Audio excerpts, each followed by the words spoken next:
prison, books not bars. School not prison, books not bars. School not prison, books not bars. School not prison, books not bars.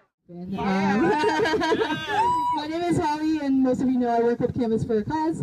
And today we're here to talk about and join in on the Dignity in Schools campaign 5th annual week of action against school push-out. So let's just give a big round of applause for all the other organizations across the country that have been doing a lot of work, from schools, from marching to prisons, from having conversations with their stakeholders to make sure that students have a fair chance at success in school. Let's give a round of applause.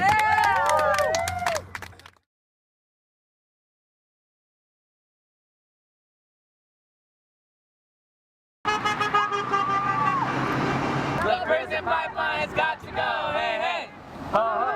The prison pipeline has got to go.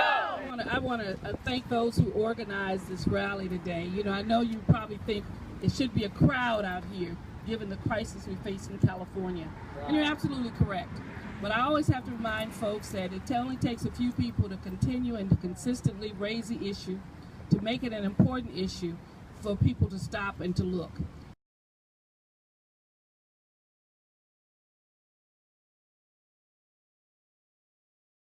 So a big part of what this week is about is some things that we've heard about, finding ways that we can create solutions for students instead of having to suspend them. Finding ways that we can actually approach our schools from a restorative justice perspective instead of a punishment perspective. On this California State Assembly, I serve on the Education and the Higher Ed Committee. I spent 41 years, I think it is, as a professor at San Diego State University, as the founder of Africana Studies and the associate faculty in Chicano Studies and Women's Studies. So I spent 40 some odd years working with young people at the university. I also spent 8 of my years here as the president of the school board of San Diego Unified School District, and understand very clearly the significant role a school board can play in a superintendent in trying to change the culture of a school district to make it more open and receptive to all students, and also what negative impact that happens when students are left out and pushed out of school districts. My name is Alyssa Bradford, and I'm very familiar with the juvenile justice system. My whole last year consisted of me being incarcerated for 7 months, being on the run for the police for 3 months, and becoming a ward of the state for the last 2.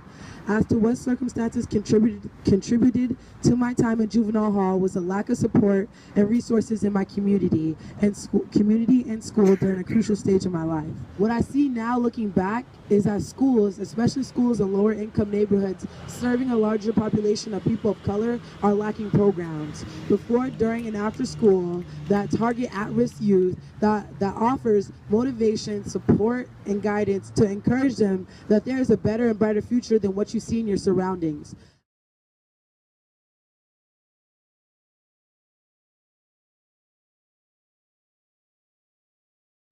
So the GSA Network just came out with a pretty amazing report that talked about LGBTQ youth and gender nonconforming youth, and LGBTQ and gender nonconforming youth of color. And what they found is that these students report increased surveillance and policing at schools, that they report being blamed for their own victimization, and that they report incidents of harsh school discipline and biased policies. To the point where some students have even been suspended for things like having a purse or wearing heels to school.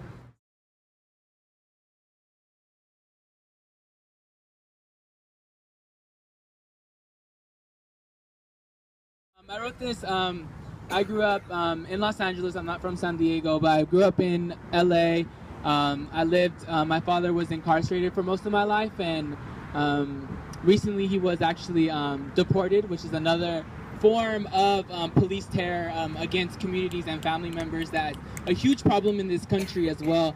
So yeah, the title of it is Sin Fronteras, which in English translates to Without Borders. Sin fronteras, sin fronteras, sin fronteras. Without borders, my father could have seen me be the first to graduate high school. They build these checkpoints and borders to contain, to divide, to scare, and to regulate where we can migrate to and how queer we can be. From San Diego to Arizona, from Mexico to Palestine, children are being stopped at checkpoints and schools because of the color of their skin.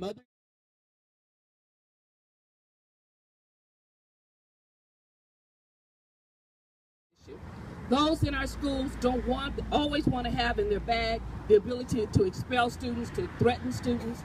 And so as a result, we've not been able to really push the state in terms of saying there are some very fundamental things we need to do for our kids. Maybe we need more counseling, maybe we need more support, but we surely don't need to push kids out of school when we know how critical school is, not only for their success, but for the success of the state of California.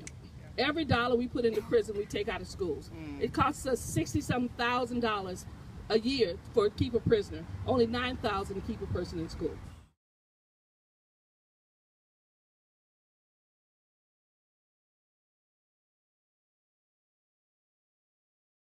That the future of California really rests in those that we're pushing out every day. And that if we're going to turn it around and we're going to create an economy that's going to sustain California, it's going to be by those young people that we have said don't have futures, that we pushed out. Like Assemblywoman Weber was saying, if we want to deal with our state's prison population, we need to find ways to stop sending people to prison. We need to correct and not put people in prison for non-violent offenses.